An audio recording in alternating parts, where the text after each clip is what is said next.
Hey everybody, welcome to a video. I saw quite a few movies here and there, whatever. Let's just talk about Whispers of the Heart. I saw this movie this week. I know it's an old Studio Ghibli movie. I don't know how old to be fair, but this was a movie I heard or I've at least seen some images of on Twitter that looked pretty good. So I was like, okay, I'll check this movie out. See what it's all about. Now, I watched it dubbed. I watched it dubbed, then I watched it again with the Japanese audio, just to see the difference. And I will say, both are pretty good. I think obviously the Japanese um, sub is like way better, but the dub wasn't bad. I think at the start it kind of sounds like I don't know. It sounds like a dub from its time, right? But as the movie went on, I kind of thought that the performances got pretty good. Like it wasn't. It didn't ruin the movie. Like it wasn't super uncanny or ridiculous. The only thing that kind of rubbed me the wrong way a little bit was there's a scene where I'm gonna butcher these names. I'm just gonna be honest. I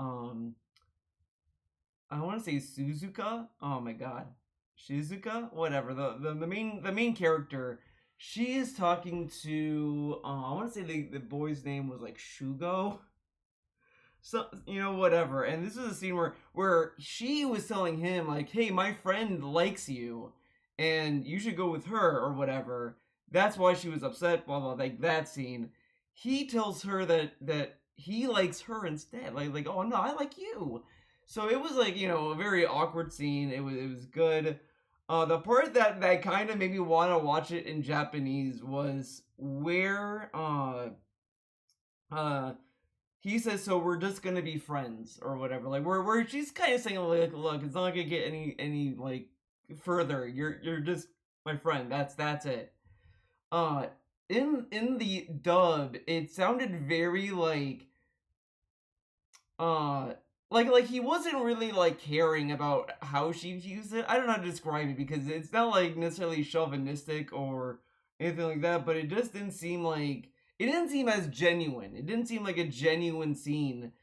Meanwhile, when I was watching in Japanese, it seemed a little more delicate, like where he was just like, oh, like it seemed more like reasonable. It seemed a little bit off, and like he sounded way too um I don't want to say brutal, but but like rude, I guess. I mean, it just sounded very like dismissive of how she feels. Meanwhile, in the Japanese performance, it seemed more like understanding, I guess. It's not a huge change. It's not like oh this is terrible or anything. But I think the nuance in the Japanese kind of goes a longer way. Otherwise, I think it's still overall solid. Like it conveys what the movie was going for in both versions. And I think that's like more important. Again, this is like one little nitpicky scene that doesn't devalue anything that much. But I would recommend the sub. But the dub isn't bad. I wouldn't say the dub was like awful at all. Like you'll get the same kind of experience. But the thing I really loved about Whispers of the Heart, I went in and I was like expecting it to be a complete love story. Like I thought, oh, this is just gonna be romance. I'm not a huge romance guy, but this kind of won me over because it wasn't just about falling in love or romance. It was also just about this girl who was really into fantasy and really like uh loved reading. Like she loved reading like fantasy stories and stuff like that. Like she didn't really she was kind of apathetic towards like her future, the stuff around her, school, whatever. Like she was just kind of whatever, and she was more like engaged with reading fantasy novels and all that kind of stuff. So it's like interesting. And then she sees this other boy. I want to say his name was like Siri, but it's Awasawa. That's his like last name, but whatever. she meets him, and she starts noticing that he is dedicated to being a violin maker. And then that's when she starts feeling like, oh, he has his future to like figured out, and he's gonna try something. And then she starts to understand the joy of writing, and she's like, I want to be a writer. uh and I kind of liked that dilemma of it too. Like in the second half of the movie, I think is what I love the most. The first half is good because it kind of sets stuff up, but the second half I think is really where the movie takes off for me. And this is kind of where I kind of was like glued to watching what was going on. I also like the symbolism with the rock. In the dub they call it a geode, but in the sub they actually use more fancier words, which I don't remember. But I do like what he was talking about. Like, yeah, you and him are like this rock. It's unrefined, a lot of potential in there, but we have to like dig deep, find that one pure gem and polish it and keep polishing it or whatever.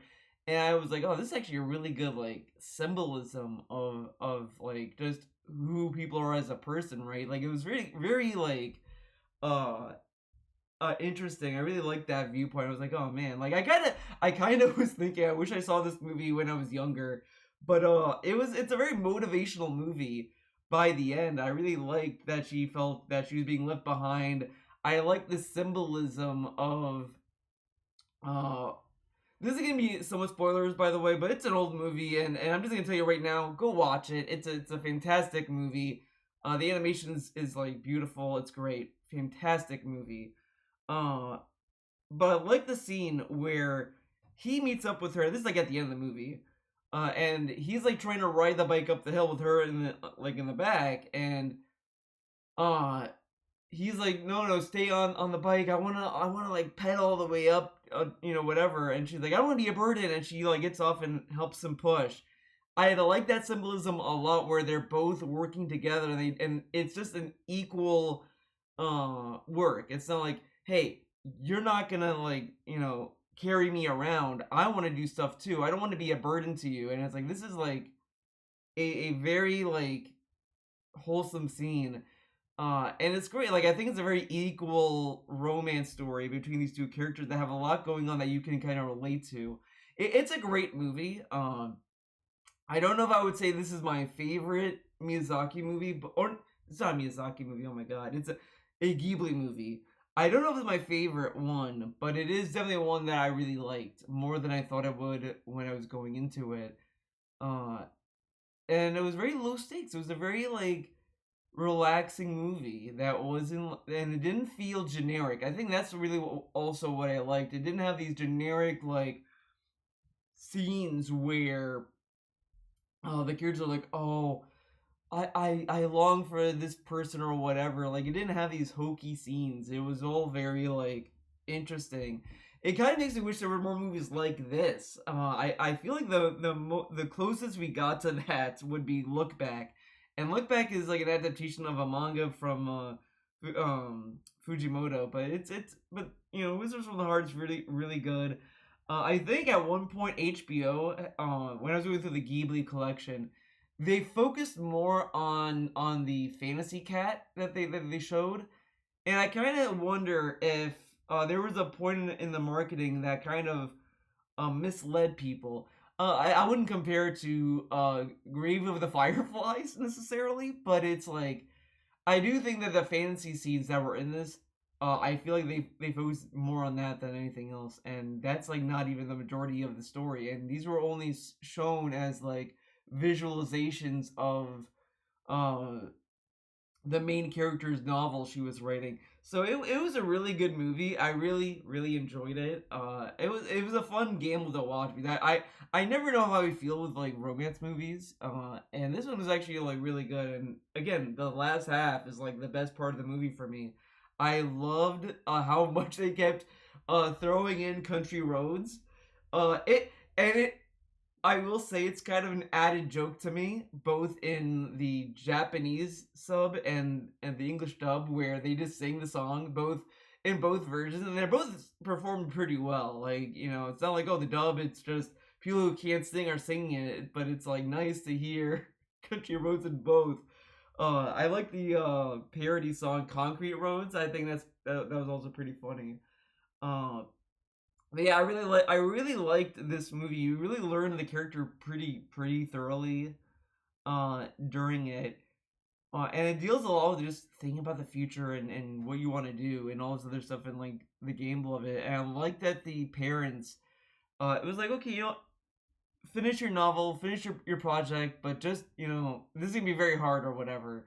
I like that because I feel like a lot of stories kind of want to double down on either oh, you have to learn, you have to go to school, or this or that, or oh, you have to go all in on this. Here it's like more reasonable, where it's like, hey, and because at the end of the movie, she kind of ends with, I want to learn more. Like, she doesn't even end on like, I'm just gonna become a novelist. I'm just gonna start writing, and I like the message of it, it's not just wanting. There's more to it than just wanting something. You have to like work for it, and I do like that message as well. So there's a lot going on in this movie that I wasn't expecting. Uh, I did see this. Oh my god, I forgot half the movies I watched actually. Well, I guess I watched some shows. I watched some anime. Yeah, shocker, right? I'm watching this anime that's just started, Witch Hat Atelier, whatever. I have seen so many people talk about this show, and I was like, I don't know about this. I don't know if it's for me. I don't know. I started watching it, and it's actually really good. The animation is so good. Uh, there hasn't been an episode that I felt the animation was lacking. The first episode of Witch Hat Atelier, I'm gonna call it Witch Hat, by the way, uh, was really good. I like the scene where Queefree's like saving Coco from the spell she made, and it's like this cool like flying scene. It's really neat. But the episode I think that is my personal favorite is the latest episode. I think it's episode 5, where they actually fight off or face the dragon in this little dimension world that they were transported with, and I really like that scene. It had good cute moments, and it had very good action moments. And I think there was a lot of stuff going on. I love the dilemma that Coco feels, both feeling guilty for uh like kind of bringing her friends into her own drama, basically, and just kind of the guilt that she felt from getting them there and the stuff that she did since then or whatever. It is an interesting like character moment where it's not just, oh, she's the chosen one. I mean, they kind of like are alluding to that in to some degree, but they're also focusing a lot on it's not necessarily a chosen one kind of story either. Because I also want to say the one thing I really love about this is how much it is a love letter to art.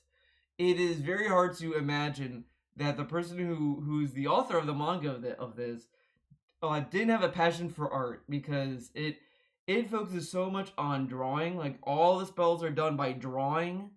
It focuses a lot on the skill of drawing, the circles and all this other stuff like that goes into it.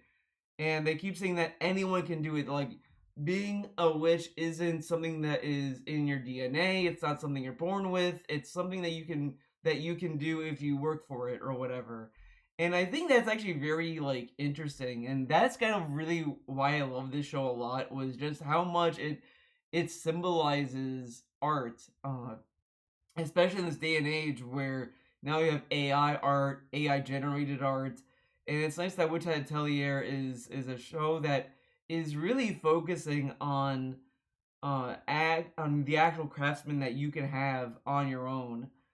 So it's really good. It's a really solid show. I'm curious to see how the manga is. I'm probably gonna read the manga at some point. I have so much to read.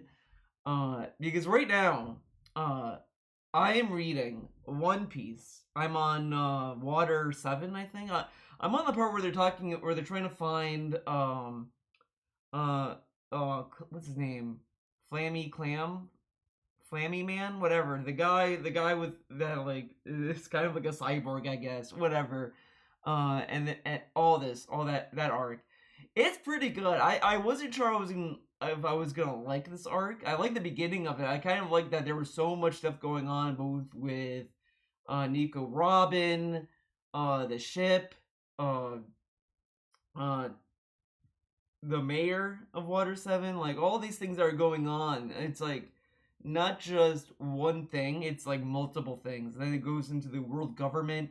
I always love shadow government kind of stories. So like this is kind of like itching that. I just love the drama with Nico Robin. Like that I'm there for it. Uh the flashbacks have been good. You know, I will say like I'm not huge on flashbacks, but the flashbacks One Piece has been giving me kind of like made me love them. Like there's not been a flashback where it's like can we move on? Like maybe in anticipation of going back to like the actual arc to some degree, but the flashback is still pretty fun to go through. I also liked Hot Take. This is a hot take, I believe, but the Davy Jones game that they did, I kind of like that arc. It had everything going against it because I don't like these like bullshit arcs where it's like a tournament game or whatever. But I kind of enjoyed this arc because it's just kind of a nice like release of all the stress that you had before, and it was just kind of fun little goofy antics that you saw the crew go through. So I did end up liking it more than I thought I would. It's not my favorite, but it's not as bad as I think it should have been. Like again, it had everything going against it, and it stuck the landing for me. And I kept reading it. Honestly, the stuff that was dragging for me, I want to say was uh the beginning. I kind of didn't vibe with a lot going on, like the oh my god, I can't remember his name, the clown guy. Why can't I think of his name now? uh I like his design grew on me, but I didn't care for the whole arc with him. It was like okay, like the dog was cool, that was it. Like I cared about the dog. That's the only thing I remember of that arc. uh I liked the backstory of Sanji, but I didn't care for that arc either. And I'm just gonna say it. Seeing what Sanji becomes is very disappointing when I kind of don't like his bit as it is. Like I can stomach it now, but seeing that he kind of doubles down and it just becomes the bit but worse, it's like I no thanks. It's just kind of like no, not for me. Just why? I just don't like. I just didn't like Sanji's bit.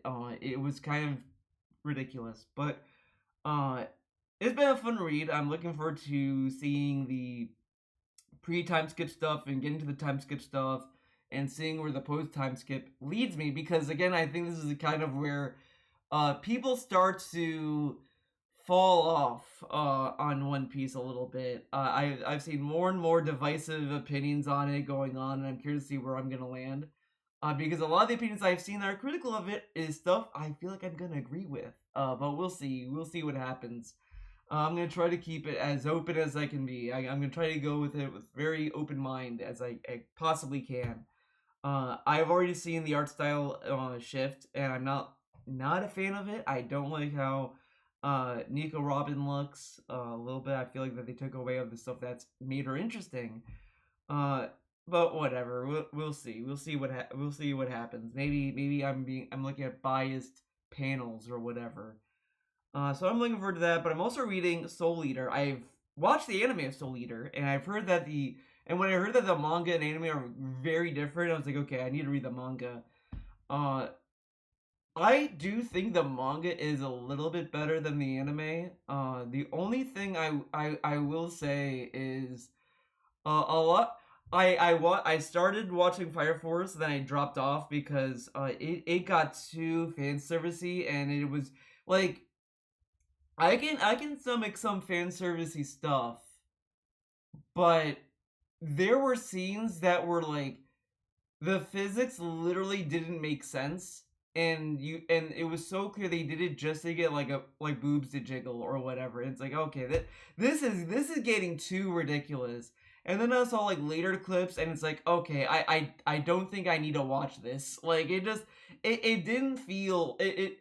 I saw a shit post, and I kind of agree with it. It just seemed like it was Kill la Kill without the artistic intent, like, and it seemed honest. in comparison. So I was like, I don't need a. So I fell off of that.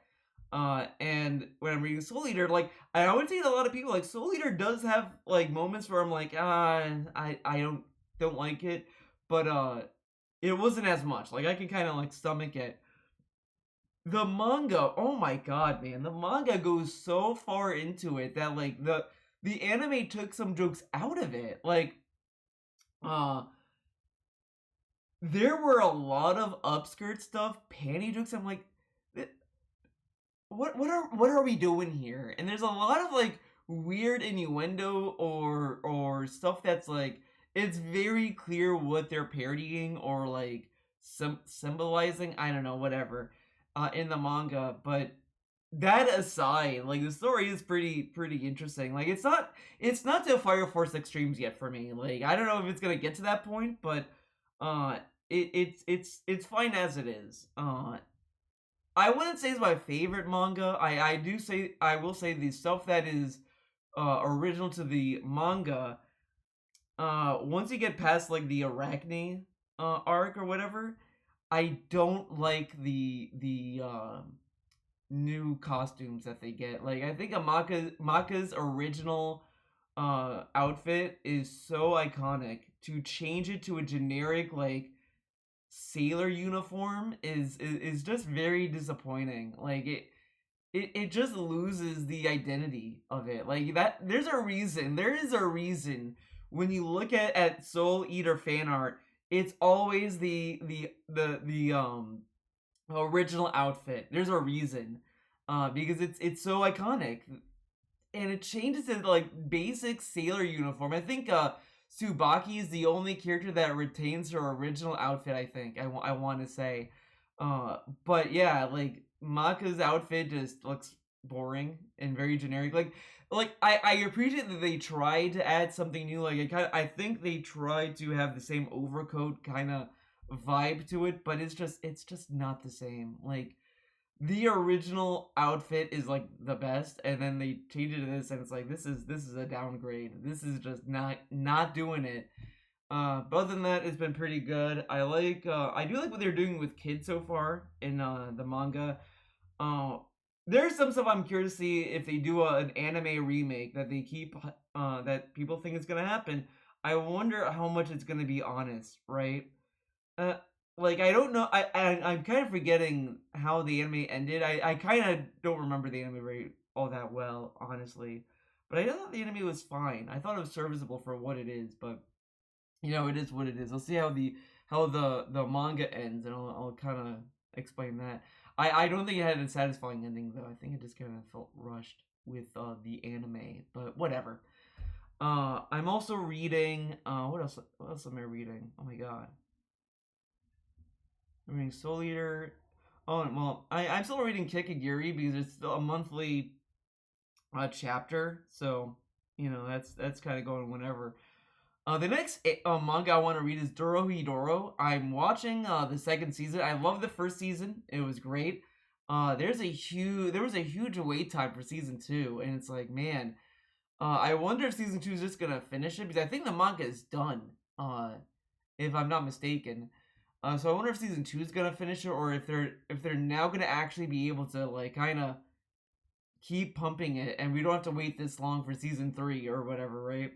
Because I don't know what took them so long. Because I don't know if it was like if they were just working on season two, like because I feel like they announced that they're working on it like 2 years ago, so it's like it's a long time from when season one aired to when they announced it. Like it's wild, it's wild.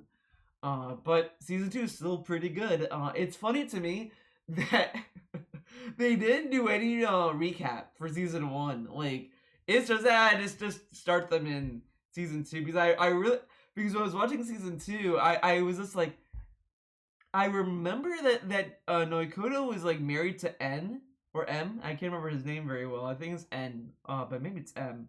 Whatever. She was married to him, so I was like, okay. So she's like kind of like brainwashed.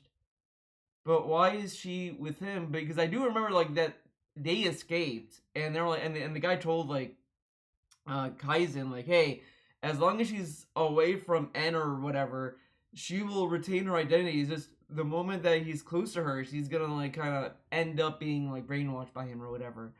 I remember that, but that's all I remembered. So when I saw this, I was like, why is she with him?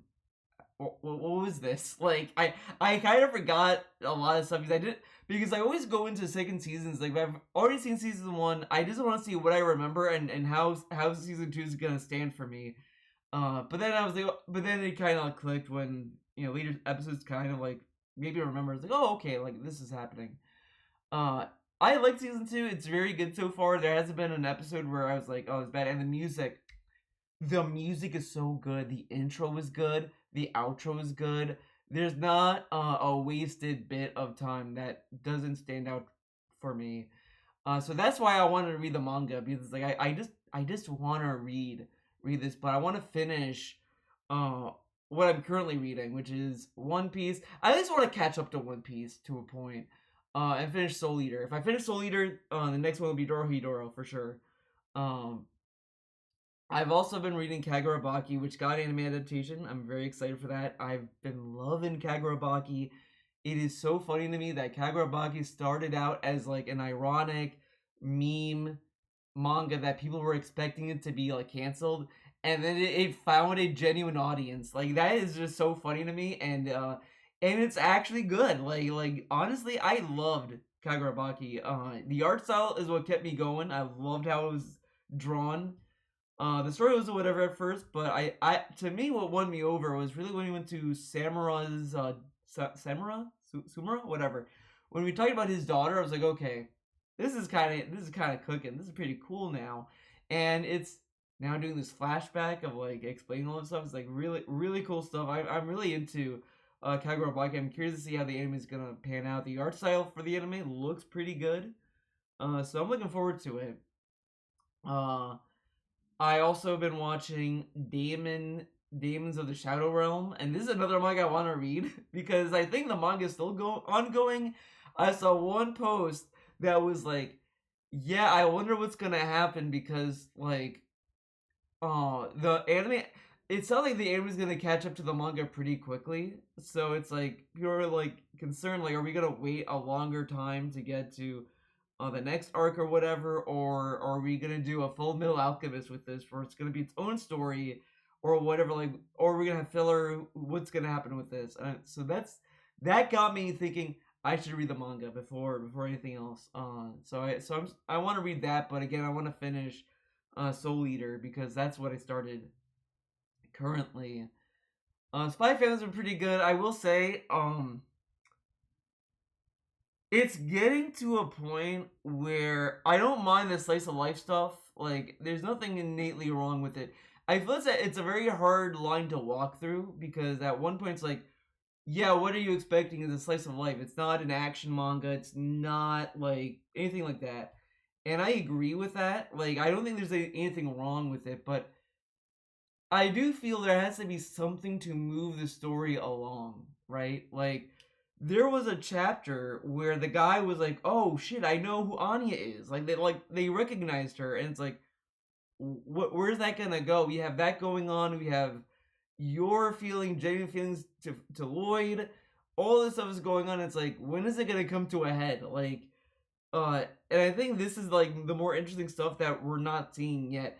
And again, I don't know if there's even a plan to end Spy Family. Like, I'm just there's a lot of questions I have for Spy Family, and it's like at some point it's gonna get to a point where it's like, things have to start moving. Like how long are we gonna sit in slates of life stuff before people are like, okay, can we like move this along? So I don't know. Honestly. Again, I'm not like vibing off it. I do like the humor with it. Uh, it is funny. There's like slight drama with the author of Spy Family, but whatever. It is what it is. I'm gonna see where this is gonna go. Frieren, I'm just gonna say it. I don't think we're gonna be getting the anime for a very long time. I don't know when the manga is gonna start up. Uh, it is frustrating to me. Like, hey man, I understand it's a very like stressful industry making manga for shonen, viz, whatever. But it is very unfortunate that like so far the indefinite hiatus ended on like the most like what's gonna happen now? Oh my god, there's all these assassination attempts going on, and then it's like, yeah, we're gonna be on an indefinite hiatus. So it's like, man, like, where is this gonna go? And the anime is getting kind of close to where the manga is. So I'm very curious to see what's gonna happen, because a lot of people say that the second season being 10 episodes was very short, and it's like, yeah, we're gonna get shorter seasons probably because of this. I do feel the manga being on indefinite hiatus is why the anime is slowing down a little bit. I don't think it has anything to do with budget or anything. I just think they want to kind of drip feed Fearin a little bit more now because of this indefinite hiatus. Like, I think they're just trying to bide time. uh, I also want to read Apothecary Diaries. I loved that anime, so I'm curious to read the manga. But Damon in the Shadow Realm was like another good anime. I love the art style. It's great. It feels like a old manga from the 2000s or an anime from the 2000s. And I'm all for it. It's very interesting to see where this is gonna go. So I'm into that as well. It's good shit. Anime fans are eating good finally. Uh, Man, what else have I been watching? I feel like there's something I saw that was bad. I want to talk about, but I can't think of it. Isn't that funny?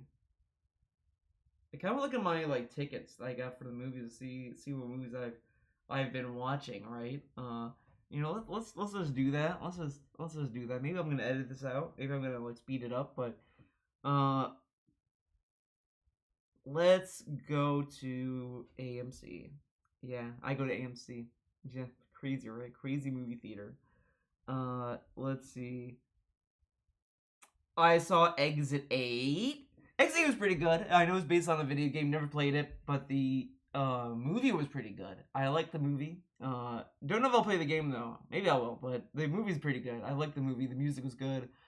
I think it adapted the game pretty well, which is funny because I think the style of horror Exit 8 was popularized clearly by PT, and I think that translates better as a movie.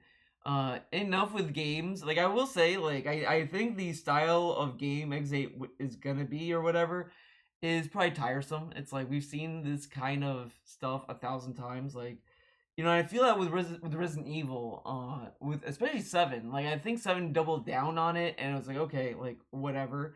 And I think that's why you probably are not gonna see Capcom do that with Resident Evil, for the time being. Maybe when people get really tired of what Resident Evil is now, they're gonna do something like that again. But uh, yeah, I think we're not seeing something like 7 anymore because we don't need this spectacle anymore. So whatever. It's pretty good. It's not in theaters anymore, but rent it, whatever. I saw this other movie. Okay, this was a bad movie. Normal with Bob Odenkirk. Now I think this was directed by the guy who did the movie Nobody. Nobody one was all right. It wasn't great. I kind of enjoyed seeing Bob Odenkirk in an action movie. It was kind of fun, silly or weird. I think Nobody 2 was the better movie. Uh, but Normal is kind of where it's over. Like, yeah, we don't need these kind of movies anymore. I will give some credit that Normal tries to do something different in the sense of it's not like a pure action movie. It's more of like I'd compare it to Home Alone. It's a Home Alone movie basically because it just deals with like Bob Odenkirk's character who's a temporary sheriff, which isn't a real thing, just setting up traps and like coming up with schemes to lie to the yakuza or whatever. But the story is very weak, and it kind of feels like almost a ripoff of Hot Fuzz, to the point where I would just say watch Hot Fuzz. That's a way better movie. Normal is kind of it's like you. I think if you're gonna watch Normal, you're watching it for Bob Odenkirk, and that's kind of it. It's not like a great movie, and it's not like the worst movie I've seen, but for this year, it's pretty bad. It's a pretty bad movie, but it's not the worst. Uh, then I saw The Drama. Let me tell you about The Drama, guys. Uh, it's a good movie. I liked it. It's fun. It deals with interesting talking points. It's a good movie. I recommend it. It's solid. Side note, sorry. I just looked at my ticket for Whispers of the Heart, and apparently this went to an IMAX screen. My dumb fuck theater did not put this in IMAX. I'm very disappointed with AMC. This is bullshit. Okay, Super Mario Galaxy. Let's talk about this fucking movie. Okay. Hot take, everyone. Everyone, sit down. It's a shitty movie. Okay, I watched the first Mario movie. Not the bad one. The one that came out like 2 years ago or whatever. The Super Mario Brothers movie from Illumination. Did not like this movie that much either, but it was kind of fun. Like I did enjoy watching this movie. What I didn't like about it was it just didn't really do much. Like, it's like, oh, okay, whatever. This movie, like, you're taking a game that has somewhat of a story. Like, I wouldn't say Mario Galaxy has a good story or it's a story-driven Mario game, but it has a decent story enough. Like, it has an interesting angle to it. This movie was dead set not focusing on that. Like, uh right now, I guess this will be the main subject. How long is this video gonna be? Okay, so this will be the final segment. This will be a Super Mario Galaxy movie review slash uh Resident Evil movie slash adaptation segment. Get ready, guys. Get ready. Get hyped. But uh I can understand that some adaptations you want to change some stuff, make it so that like it's more uh uh adaptable for the screen or whatever. I understand that. But I do think the vision is what kind of like is the foundation of that. For example, the vision for the Devil May Cry anime series on Netflix of changing what was established in the games, I think is bad. Like the vision they want to go with it is just a political commentary. Like I have no issues with it dealing with religion and stuff like that because religion is gonna be natural for these kind of talking points, and that's kind of what Devil May Cry has been about. Like Devil May Cry 4 focused on a religious cult following Sparta to a very extreme way, and whatever. So I don't have an issue with that, or Devil May Cry highlighting the evils of man, because again, Devil May Cry dealt with that. Devil May Cry 3 focused on that. That was the whole deal with Arkham and Lady's whole conflict. So I do think that that aspect being baked in is fine, but then it started dealing with the military and all this, and it's like, I don't know. I don't think this is gonna work for Devil May Cry, all that well. The music selection was bad. I did not like what they did to Lady. Like it didn't make Lady an interesting character. She just became a government yes lady. Like it's like what are we doing? Lady was such an interesting character, and it's just I will never forgive this anime for what they did to my goat.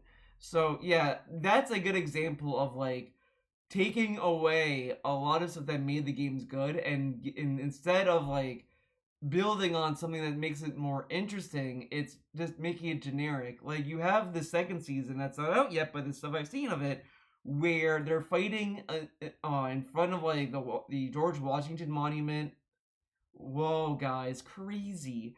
Uh, Virgil says that, oh, Mundus liberated me and this, that. And I know what they're going for. Like, they're not going to necessarily, like, glorify Mundus, but they're just going to say, oh, Mundus exploited Virgil and lied to him. It's like, yeah, this is, like, not as cool or hard as, like, the original games. Like, again, I don't mind if you're changing something, if it adds something more to it and that makes it interesting. The Devil May Cry anime is adding nothing interesting and is making everything like more generic. The first season of it has only one episode that I thought was like pretty cool. It's the one that deals with Lady's backstory and it's like in black and white or whatever. That is a cool episode. Like that's it. That's the only episode in the entirety of season 1 that I actually kind of enjoyed. The rest was just like, okay, we don't need this.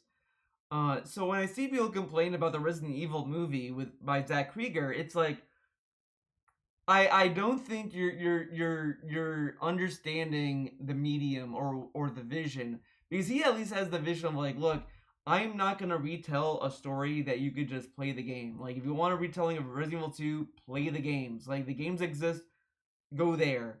This is gonna be a different story. It's gonna be original within the universe, but it's gonna be like its own thing. It's not gonna try to adapt from the games.